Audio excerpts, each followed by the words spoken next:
J'ai même fait 67 000 € avant mes 17 ans, donc forcément j'ai appris des choses et je vous les présente dès maintenant.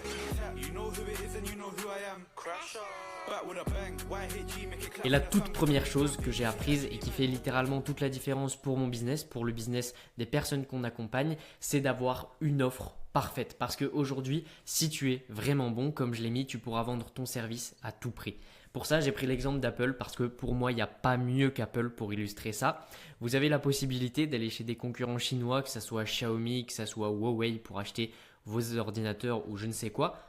Pourtant, vous allez chez Apple. Pourquoi? Parce que Apple, ils sont certes mieux d'un point de vue branding, mais ils sont certes beaucoup mieux d'un point de vue de l'offre. Certes, il y aura toujours des personnes réfractaires qui nous diront que Apple c'est pas bien, mais vous pouvez dire ce que vous voulez. Apple, c'est quand même un service et un positionnement qui est plutôt high ticket, qui est plutôt bien et qui est plutôt bon. Et c'est pourquoi aujourd'hui Apple a tout compris et il faut que vous vous inspiriez de ça dans votre business. Si vous voulez que vous réussissiez, alors il vous faut forcément une offre ultra pertinente, une offre ultra premium et une offre vraiment impactante pour vous et pour vos clients, parce que sinon vous allez juste échouer. Le deuxième point, c'est qu'aujourd'hui la formation elle est obligatoire. Vous avez juste à vous mettre en face de ce que vous êtes réellement, de ce que vous faites réellement et de ce que vos concurrents sont réellement. Imaginez une seule seconde, vous avez deux voies possibles. La première, c'est la voie de vous êtes cette personne-là, vous êtes cette maison-là et vous n'avez aucune formation.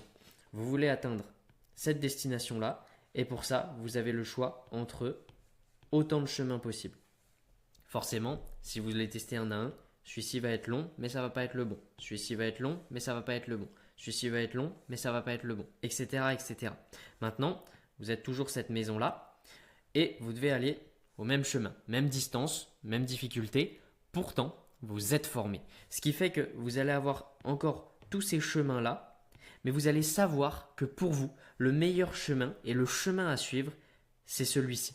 Vous allez donc l'emprunter et vous allez n'emprunter que celui-ci. Et ce qui fait que vous allez être focus là-dedans, vous allez avoir toutes les compétences requises là-dedans et vous allez pouvoir performer beaucoup plus qu'une personne qui se serait éparpillée, qu'une personne qui aurait voulu tout tester elle-même avant même de mettre en place des choses concrètes, parce qu'aujourd'hui, c'est ça littéralement la puissance de la formation, c'est que vous pouvez aller beaucoup plus vite, certes en investissant au début une certaine somme d'argent, mais derrière, vous l'économisez et vous la rentabilisez beaucoup plus que ce que vous avez mis au départ.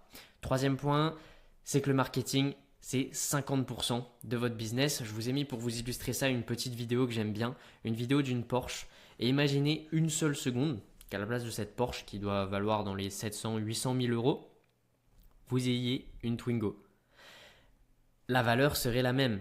La valeur perçue serait la même. La valeur réelle ne serait pas du tout la même, mais vous voyez que cette vidéo-là, pourquoi est-ce que ça donne envie d'acheter? Parce qu'elle est belle, parce qu'elle est travaillée, parce que c'est beau, parce que ça suscite des émotions, ça crée de l'envie. Et c'est exactement ça qui est recherché dans votre marketing. Vous devez susciter l'envie, vous devez susciter le désir. Et même si la valeur réelle est moins élevée que votre marketing, ce que je ne vous conseille pas parce que sinon, littéralement, vous scammez vos clients, vous leur vendez quelque chose qu'ils n'auront jamais.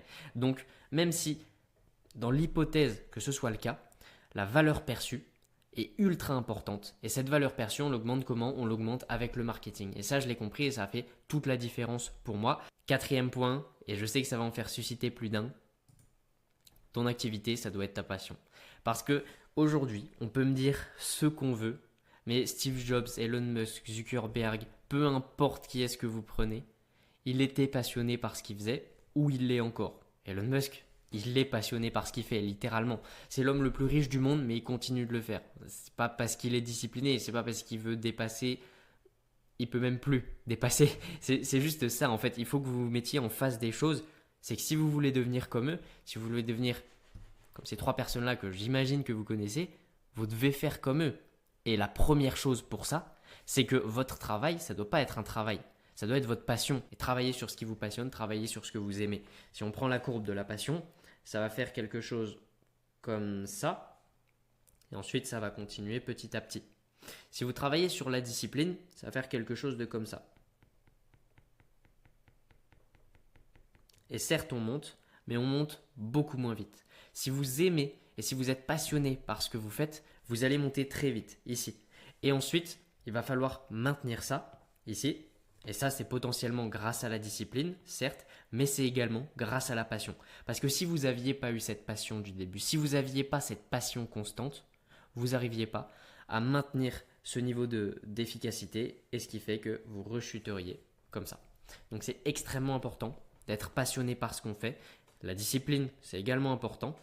Et on va le voir justement dans ce point-là, parce que persévérer, c'est aussi important. Pour ça, cette image-là, vous la connaissez toutes, l'image du mineur qui s'arrête 3 cm avant les diamants alors qu'il n'était pas loin, et celui du dessus qui est vraiment passionné, qui persévère dans ce qu'il fait.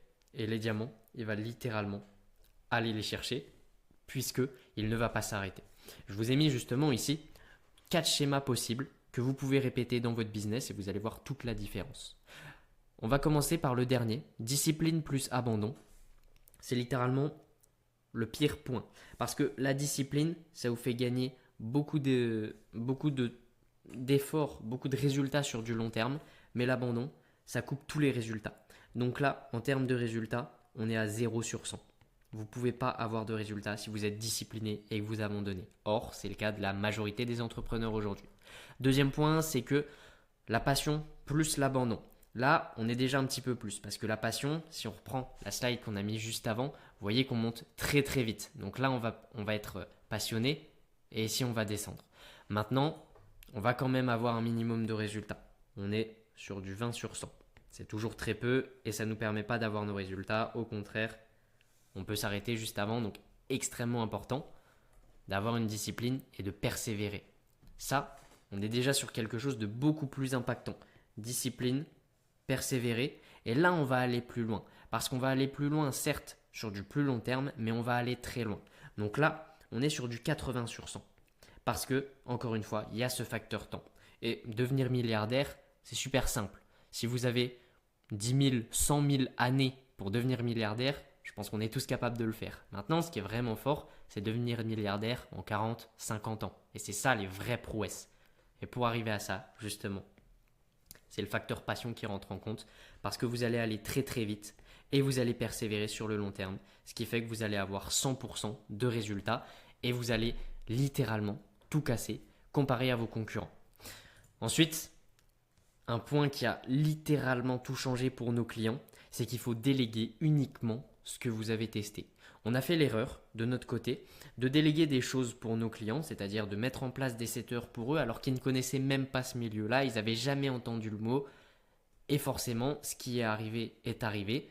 Ils ne comprenaient pas comment ça se passait, ils ne pouvaient pas du tout aider le setter étant donné qu'ils mettaient en place des actions qu'ils ne comprenaient pas et donc forcément ça aboutit à un échec. C'est comme ce que j'ai mis ici. Si vous déléguez pour vous débarrasser, vous déléguez à la première personne qui passe pour aller le plus vite possible parce que vous n'aimez pas faire ça, que ce soit votre setting, que ce soit votre rédaction de poste, que ce soit du cold calling, bref, peu importe. Et du coup, la personne à qui vous déléguez ça va mal le faire, donc il y aura de mauvais résultats, ce qui fait que vous allez être frustré et qu'il va y avoir des stagnations. Ça, personne ne le veut, on est bien d'accord. En revanche, si vous adoptez le mindset de déléguer pour améliorer, déléguer ce que vous avez testé, là, ça va vraiment marcher parce que vous allez passer du temps pour trouver un bon profil puisque vous savez que vous avez la compétence de faire quelque chose de bien, quelque chose de bon dans ce milieu-là que vous allez déléguer et donc vous allez naturellement chercher quelqu'un de bon. Pour ça, vous allez passer du temps. Une fois que vous allez le trouver, vous allez l'aider car vous comprenez ce qu'il fait, vous savez où sont les problématiques, vous savez où sont les difficultés, donc vous l'aidez, vous l'accompagnez main dans la main et ensuite, forcément, on aboutit à une win et plus de chiffre d'affaires. Donc important, déléguer uniquement ce que vous avez testé. C'est ce qu'a dit Hormozy. Je pense qu'on est tous d'accord pour qu'on ne puisse pas remettre en valeur ce qu'il dit. Il fait 300 millions de dollars à l'année pour ceux qui ne connaissent pas. Donc je pense qu'il sait ce qu'il dit. Point important, c'est qu'il faut être à l'écoute. J'ai pris l'exemple d'Elon Musk parce qu'il y a un truc qui m'a marqué là-dessus avec Tesla, c'est qu'il y a un gars qui s'est plaint sur Twitter en disant « Ok, ouais, le bruit de ma Tesla, ça dérange mes enfants. Quand je suis chill comme ça, je conduis, on est sur l'autoroute. Et il y a un gros bip qui alerte mes enfants quand il y a l'angle mort. Et du coup, ça les réveille. Il a simplement posté ça sur X, sur Twitter. Et Elon Musk, il a réagi, il a dit « Ok, bah écoute, je mets mes développeurs sur le coup. On développe un mode, on appelle ça le Joe mode. Et ce qui fait que quand tu es sur l'autoroute, que tu as des enfants qui dorment, ça désactive le bruit des angles morts. » Et c'est exactement ça qu'il faut que vous fassiez parce que Il a écouté ces personnes, il a écouté ses clients, il a pris les feedbacks et il a amélioré l'offre. Aujourd'hui, il y a beaucoup trop de personnes, leur offre, elle est stagnante, elle ne va jamais bouger de leur vie et ça va rester ça à vie. Vous, ce qu'il faut que vous soyez, c'est dans une optique constante d'amélioration. Si vous êtes dans une optique de « je crée un produit et je le vends, peu importe ce qui se passe », vous allez échouer et c'est obligatoire. En revanche, si vous êtes dans une optique de « je comprends ce qui se passe et je veux aider mon client le plus possible au fur et à mesure du temps », c'est exactement ce qu'il faut faire en étant à l'écoute. 9e point, ça c'est super important, notamment au niveau du mindset. Être plus faire égale avoir. Tony Robbins, quelqu'un que vous connaissez peut-être, qui a fait plus de 600 millions de dollars générés avec ses différentes boîtes, qui est littéralement un des plus gros marketeurs américains, un speaker ultra connu aux US. Il disait ça, avec mon accent anglais encore une fois, « Act as if you already are the person you want to become ». Pour les non-bilingues comme moi, ça veut dire « agissez comme si vous étiez déjà la personne que vous voulez devenir ». Et ça dit tout ce que ça veut dire. Imaginez aujourd'hui, vous voulez devenir Steve Jobs. Très simple, l'équation de Steve Jobs, c'était dormir, travail, et voilà. C'est tout. Vous intercalez entre les deux, manger, et c'est tout. Il n'y a pas à chercher plus compliqué. Si vous voulez quelque chose, pensez comme cette chose, faites comme cette chose, et vous l'obtiendrez. Si vous voulez devenir milliardaire, agissez, pensez comme un milliardaire, et vous aurez comme les milliardaires. Si vous voulez être comme un sportif de haut niveau, pensez comme un sportif de haut niveau, faites comme un sportif de haut niveau, et devenez le sportif de haut niveau que vous voulez devenir. Ensuite, onboarding égale obligatoire. Ça, je vous ai mis une petite vidéo pour vous illustrer ça ici. C'est que l'onboarding, c'est la première étape, la première chose lorsqu'on entre avec vous. Et de mon côté, j'ai une règle, c'est que si les personnes que vous accompagnez disent c'est rentable dans les 48 premières heures où ils ont acheté votre accompagnement, c'est gagné. Parce que si c'est le cas, ça va faire toute la différence. Quand on achète un iPhone, c'est le cas. Parce que l'unboxing, l'ouverture, l'euphorie d'acheter son iPhone, de recevoir son iPhone, de changer, de montrer aux autres qu'on a acheté un nouvel iPhone, c'est dans les 48 premières heures qu'on pense et qu'on va rentabiliser au mieux cet iPhone. Pour votre offre, c'est exactement la même chose. Dans les 48 premières heures, il faut que la personne se dise « Ok, mon achat a été rentable ». Et avec ça, vous allez augmenter votre LTV, vous allez augmenter votre bouche à oreille, vous allez augmenter votre satisfaction client, bref, vous allez littéralement tout augmenter. Et du coup, l'onboarding, c'est pour ça que c'est obligatoire. C'est simplement pour ceux qui ne connaissent pas l'onboarding, le fait de faire passer un prospect à client. Donc ça passe par les formulaires, ça passe par les messages de suivi, ça passe par toutes les choses que vous allez faire qui vont faire que le client se sente bien chez vous. Et nous, on a optimisé notre onboarding au mieux pour que ça soit ultra rentable dès les 48 prochaines heures. C'est pas que les 48 premières heures suffisent, mais c'est que les 48 premières heures sont tellement bien que ce qui va arriver ensuite, ça peut être retiré et l'accompagnement sera quand même rentable. Et suite à ça, le client se dit « Ok, les 48 premières heures étaient folles, il nous reste encore 80 jours ensemble, l'aventure va être vraiment folle. » C'est ça le système de pensée, c'est ça le schéma de pensée d'un de vos clients. Et en bonus, pour ceux qui sont restés jusqu'ici, et ça m'a littéralement fait passer de ce que j'avais avant, c'est-à-dire d'une personne stagnée à 1200, 1300 euros par mois, qui n'arrivait pas à vendre autant qu'il voulait, qui était bloqué dans l'opérationnel, qui était totalement bloqué dans ce qu'il faisait et dans un schéma de pensée, à quelqu'un qui arrive à faire tout ce qu'il veut, à se libérer du temps, à générer plus de 15 000 euros par mois. Bref, c'est littéralement le meilleur conseil que je peux vous donner. C'est pour ça que je l'ai gardé à la fin. Et ce conseil-là, c'est tout bête, mais c'est de faire simple.